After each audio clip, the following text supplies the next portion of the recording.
నమస్తే, welcome to our channel. నేను సిరి. రేవంత్ రెడ్డి గారి ప్రభుత్వం వచ్చినప్పటి నుంచి తెలంగాణలో చాలా మార్పులు చూస్తున్నాం. సో అదే కోవలో ఇప్పుడు ఏంటంటే ఇన్ని రోజులుగా టీఎస్గా ఉన్న దాన్ని ఇప్పుడు టీజీగా చేస్తున్నారు. సో ఇదంతా ఏంటంటే లోక్సభ ఎన్నికల కోసం ఒక స్టంట్లా అనుకోవాలా, లేకపోతే నిజంగానే ఇది ప్రజల కోసం చేస్తున్నారా అనేది మరి చూడాలి. సో ఈ అంశాన్ని చర్చించడానికి మనతో పాటు ఉన్నారు ప్రముఖ senior journalist, political analyst CS Rao garu. నమస్కారం సార్. నమస్తే శ్రీ. సార్, ఇప్పుడు చూస్తున్నట్టయితే తెలంగాణలో ఇంతకుముందు కేసీఆర్ ప్రభుత్వం ఉండే, ఇప్పుడు వచ్చేసి మనకి రేవంత్ రెడ్డి గారి ప్రభుత్వం వచ్చింది. సో ఈ ఎప్పుడైతే రేవంత్ రెడ్డి గారు వచ్చారో సీఎంగా అప్పటి నుంచి చాలా జరుగుతున్నాయి. అంటే లైక్ అవినీతిని, ఇంతకుముందు జరిగిన అవినీతి వాటి గురించి విచారణ చేపట్టాలని. అండ్ ఇప్పుడు చూస్తున్నట్టయితే టీజీగా చేస్తున్నారు. ఇన్ని రోజులు టీఎస్గా ఉండేది, ఇప్పుడు టీజీగా చేస్తున్నారు. అసలు దీన్ని ఎలా చూడాలి, ఏంటి సార్? సో ఒకటి ఏంటంటే తెలంగాణ విధ్వంసం జరిగింది తెలంగాణలో. ఆ విధ్వంసం నుంచి తెలంగాణను బయటపడేయాలి అనేటువంటిది కాంగ్రెస్ పార్టీ చెప్తుంది. కాంగ్రెస్ పార్టీ ముఖ్యమంత్రి రేవంత్ రెడ్డి కూడా చెప్తూ ఉన్నారు. ఆ దిశగా ఆయన అడుగులు వేస్తున్నట్టు చెప్తున్నారు ఆయన. సో దాంట్లో నిజం లేదనేది బీఆర్ఎస్ పార్టీ చెప్తుంది. బీఆర్ఎస్ పార్టీ ఏం చెప్తుంది? 100 రోజులు టైం ఇస్తున్నాం, ఈ 100 రోజులు ఇచ్చిన హామీలు కనుక మీరు నెరవేర్చి కనుక వెళ్ళకపోతే మీ ప్రభుత్వం 100 రోజులకే భూస్థాపితం అవుతుంది, బొంద పెడతారు మీ ప్రభుత్వాన్ని అని చెప్తుంది. ఇంకొక వైపు ఏంటి, రేవంత్ రెడ్డి కూడా మా పార్టీని కాదు మీ పార్టీనే బొంద పెడతాము 100 అడుగుల లోతులు అని చెప్పి ఆయన అంటున్నారు.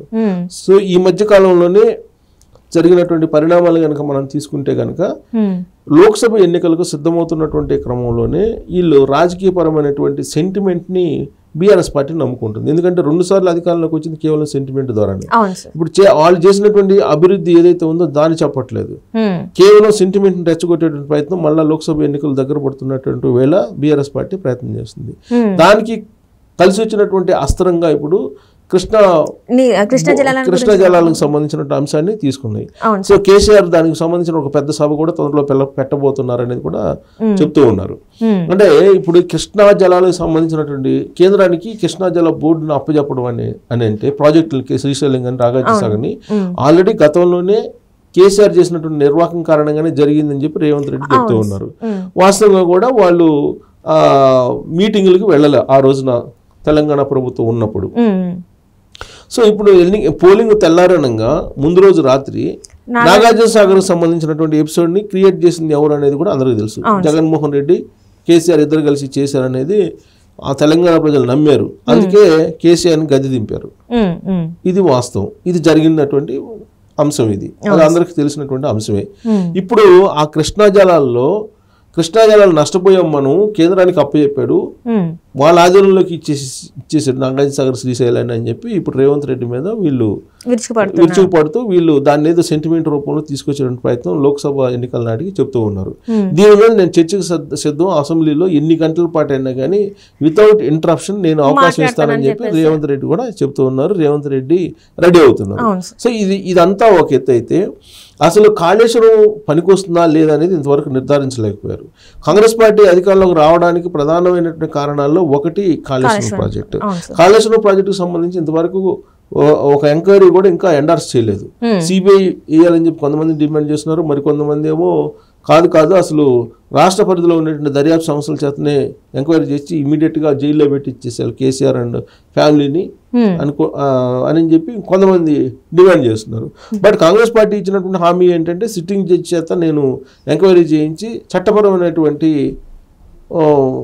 చట్టపరమైన చర్యలు తీసుకుంటాము, ప్లస్ దాంట్లో జరిగిన దుర్వినియోగాన్ని మేము తీసుకొచ్చి తెలంగాణ ప్రజలకు ఇస్తామని చెప్పి వాళ్ళు చెప్పారు.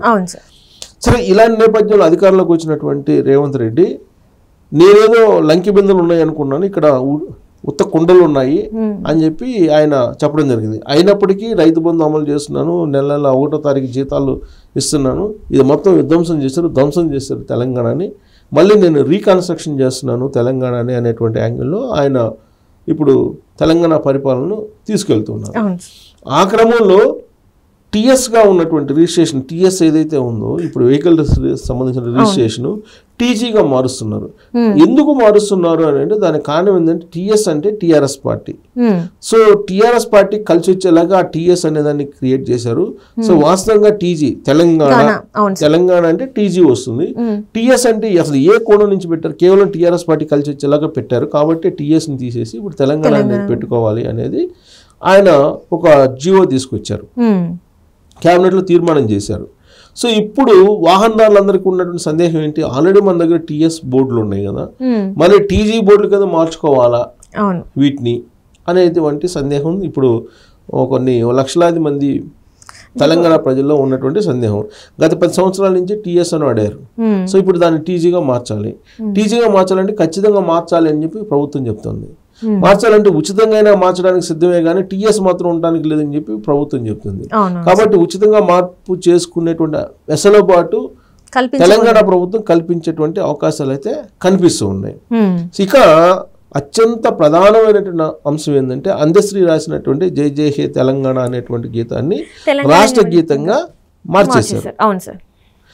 అంతకుముందు తెలంగాణ తల్లి బొమ్మ ఏదైతే ఉందో దాన్ని కూడా మొత్తం మార్చేయాలి. తెలంగాణకు సంబంధించిన పాలపెట్ట కానీ కంకులు కానీ ఇవన్నీ బతుకమ్మ కానీ ఇవన్నీ చిహ్నాలుగా ఉండేటువంటి తెలంగాణ తల్లిని తయారు చేసుకోవాలి. తెలంగాణ తల్లి ఇప్పుడున్నటువంటి తల్లి కవిత పోలికలు ఉన్నాయి అనేది గతంలో కూడా అనేక సందర్భాల్లో వినిపించింది. ఆ తెలంగాణ తల్లి అంటేనే కవిత అన్నట్టుగా క్రియేట్ చేశారు. ఇది కరెక్ట్ కాదు. అసలు తెలంగాణ సంస్కృతి సాంప్రదాయాలకు ప్రతిబింబంగా ఉండాల్సినటువంటి తెలంగాణ తల్లి ఇప్పుడున్నటువంటి కాదు, ఇప్పుడున్నటువంటి బొమ్మ కాదు. కాబట్టి రియల్ గా ఉండేటువంటి తెలంగాణ తల్లిని తయారు చేయాలనేటువంటి ఇంకొక నిర్ణయం కూడా తీసుకున్నారు. సో ఇవన్నీ కనుక చూస్తుంటే మొత్తం టోటల్ గా తెలంగాణ యొక్క స్వరూపాన్ని ఏ విధంగా అయితే క్రియేట్ చేశారు కేసీఆర్ తనదైనటువంటి స్టైల్లో, అది కాదు, అది బీహార్ స్టైలు, బీహార్ నేపథ్యం ఉన్నటువంటి కేసీఆర్ స్టైల్. అది నిజమైనటువంటి తెలంగాణ సంస్కృతి సాంప్రదాయాలకు ప్రతిబింబంగా ఉండేలా మొత్తం మార్చేస్తానని చెప్పి ప్రభుత్వ ఎంబ్లమ్, ప్రభుత్వ గుర్తు ఏదైతే ఉందో, ప్రభుత్వ ప్రతి రాష్ట్రానికి ఒక ప్రభుత్వ సింబల్ ఉంటుంది, ఆ సింబల్ను కూడా మార్చడానికి క్యాబినెట్లో నిర్ణయం తీసుకున్నాడు రేవంత్ రెడ్డి.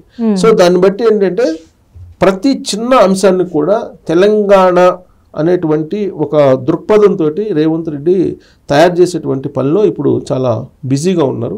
లోక్సభ ఎన్నికల నాటికి ఈ మొత్తం కూడా ఒక రూపుకి తీసుకొచ్చి ఆయన ఏవైతే హామీలు ఇచ్చారో, ఇప్పుడు గ్యారెంటీలు 5 గ్యారెంటీలు ఇచ్చారు కదా, 6 గ్యారెంటీలు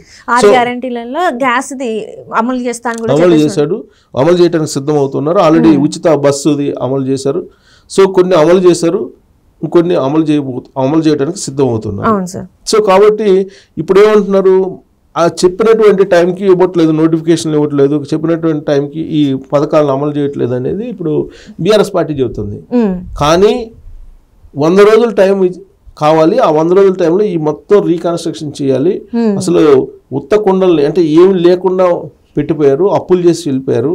దాదాపు 6 లక్షల కోట్ల రూపాయల అప్పులతోటి రాష్ట్రాన్ని విధ్వంసం చేశాడు కేసీఆర్ అని చెప్పి వాళ్ళు లెక్కలతో సహా శ్వేతపత్రాలను కూడా రిలీజ్ చేశారు. సో ఇప్పుడు దాన్ని రీకన్స్ట్రక్షన్ చేస్తున్నానని చెప్పి చెప్తున్నారు. ఈ నేపథ్యంలో అసలు ఈ లోపుగానే బీఆర్ఎస్ పార్టీ అసలు ఈ ప్రభుత్వం ఎన్ని రోజులు ఉంటుందో తెలియదు అని చెప్పి వాళ్ళు ఒక ప్రయత్నం మొదలు పెడుతున్నారు. అంటే అనిశ్చితి కల్పించాలి, రాజకీయపరమైనటువంటి అనిశ్చితిని క్రియేట్ చేయాలనేది బీఆర్ఎస్ పార్టీ చేస్తున్నట్టు ప్రయత్నంగా వాళ్ళ మాటలను బట్టి అర్థమవుతుంది. సో దానికి విరుగుడుగా ఇప్పుడు రేవంత్ రెడ్డి ఏం చేశారు, బీఆర్ఎస్ పార్టీలో సంబంధించినటువంటి ఎమ్మెల్యేలు కొంతమందిని ఆకర్షించేటువంటి ప్రయత్నం చేశారు. ఆల్రెడీ ఇప్పటికే 5-6 టచ్లో ఉన్నారు, ఒక 4 డైరెక్ట్గా కలిశారు. సో ఇప్పుడు ఉండేటువంటి ఎమ్మెల్యేలు ఎవరైతే ఉన్నారో వాళ్ళల్లో ఆల్మోస్ట్ ఒక 30 మంది ఎమ్మెల్యేలు కాంగ్రెస్ పార్టీతో టచ్లో ఉన్నారని తెలుస్తుంది. ఒకవేళ అదే జరిగితే కనుక బీఆర్ఎస్ పార్టీకి కంప్లీట్గా ప్రతిపక్ష హోదా కూడా పోయేటువంటి అవకాశం ఉంది. ప్లస్ కాంగ్రెస్ పార్టీలో బీఆర్ఎస్ పార్టీ విలీనం అయ్యేటువంటి అవకాశం ఉంది అసెంబ్లీలో. సో అది ఎన్నికల ముందు జరుగుతుందా ఎన్నికల తర్వాత జరుగుతుందా అనేది బీఆర్ఎస్ పార్టీ నేతల యొక్క వ్యాఖ్యలను బట్టి ఉంటుంది. బీఆర్ఎస్ పార్టీ వాళ్ళు ఏమంటున్నారు, 100 రోజుల్లో బొంద పెడతాం అని అంటారు ఒకసారి, ఇంకోసారి ఏమో ఇది చీతే ఊడిపోయే ముక్కు ఈ ప్రభుత్వం అని అంటారు, ఇంకోసారి ఏమో 6 నెలల ప్రభుత్వం అని అంటారు. ఇలాంటి వ్యాఖ్యలు చేసి రేవంత్ రెడ్డిని రెచ్చగొట్టేటువంటి ప్రయత్నం బీఆర్ఎస్ పార్టీ వాళ్ళు చేస్తున్నటువంటి క్రమంలో కాంగ్రెస్ పార్టీ నేతలు ఏమంటున్నారు, అసలు బీఆర్ఎస్ పార్టీ మొత్తం ఖాళీ అయ్యే అవకాశం ఉంది, 30 మంది ఎమ్మెల్యేలు మాకు టచ్లో ఉన్నారు, సో మా పార్టీలో విలీనం కావడానికి బీఆర్ఎస్ పార్టీ సిద్ధమవుతుంది అనేటువంటి యాంగిల్లో వాళ్ళు మాట్లాడుతున్నారు.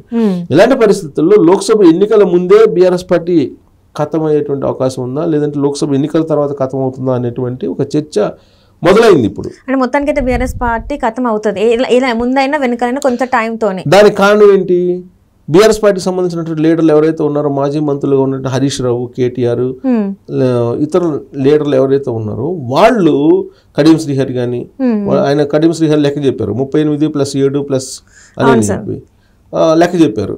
సో లెక్క చెప్పితే అప్పుడు అంటే ప్రభుత్వాన్ని పడగొడతామనే కదా. సో అలాంటప్పుడు రేవంత్ రెడ్డి ఎందుకు కామ్గా ఉంటారు? తనదైన స్టైల్లో ప్రయత్నాలు చేస్తారు కదా. పైగా ఇవాళ జార్ఖండ్లో ప్రభుత్వాన్ని ఏర్పాటు చేయడానికి శిబు సోరెన్కి కూడా అండగా నిలిచినటువంటి రేవంత్ రెడ్డి తన ప్రభుత్వాన్ని నిలబెట్టుకునేటువంటి సత్తా ఎందుకు ఉండదు? ఉంటుంది కదా. సో ఆ క్రమంలో మొత్తం రీస్ట్రక్చర్ చేస్తున్నాను తెలంగాణని అని చెప్పి చెప్తూ ఉన్నారు. సో విధ్వంసం చేశారు తెలంగాణని కల్వకుంట్ల ఫ్యామిలీ అనేది చెప్తూ రాబోయేటువంటి రోజుల్లో వాళ్ళ ఆస్తుల మీద కూడా ఎంక్వైరీ చేసేటువంటి అవకాశం ఉంది. లోక్సభ ఎన్నికల లోపలే వాళ్ళ ఆస్తులకు సంబంధించినటువంటి వాళ్ళ ఫామ్ హౌస్ల మీద కానీ ఆస్తుల మీద కానీ ఎంక్వైరీ చేయాలనేది తెలంగాణ ఉద్యమకాల నుంచి వస్తున్నటువంటి డిమాండ్. బహుశా ఆ ఎంక్వైరీ కనుక చేస్తే కనుక రాబోయేటువంటి ఎన్నికల్లో కాంగ్రెస్ పార్టీ మళ్ళీ తన పూర్వ వైభవాన్ని నిలుపుకునేటువంటి అవకాశం ఉంది. అదర్వైజ్ రేపు అసెంబ్లీలో మొత్తం వ్యవహారం బయటపడబోతుంది. అసలు వీళ్ళు చెప్పేది నిజమా కాదా, వాళ్ళు చెప్పేది నిజమా, ఎవరిది నిజము అనేది. ఒకటైతే వాస్తవం, తెలంగాణ ప్రజలు తెలంగాణ సమాజం అయితే కల్వకుంట్ల ఫ్యామిలీని నిరాకరించారు ఎన్నికల్లో. సో విధ్వంసం చేశారని చెప్పి నమ్మారు. సో ఇప్పుడు కేటీఆర్ ఏమంటున్నారు? ప్రజల్ని అబద్ధాలు చెప్పి మోసం చేసేడు రేవంత్ రెడ్డి అని అంటారు. సో ప్రజలైతే అమాయకులు కాదు కదా, అన్నీ ఆలోచించే ఓటేస్తారు. ప్రజాక్షేత్రంలో తిరస్కరించారు బీఆర్ఎస్ పార్టీని, కల్వకుంట్ల ఫ్యామిలీని. కాబట్టి రాబోయేటువంటి రోజుల్లో రీకన్స్ట్రక్షన్ చేస్తున్నటువంటి రేవంత్ రెడ్డిని కనుక అడ్డుకుంటే బీఆర్ఎస్ పార్టీ ఉంటుందా ఉండదా అనేటువంటి సందేహం అయితే ఖచ్చితంగా ఉంది.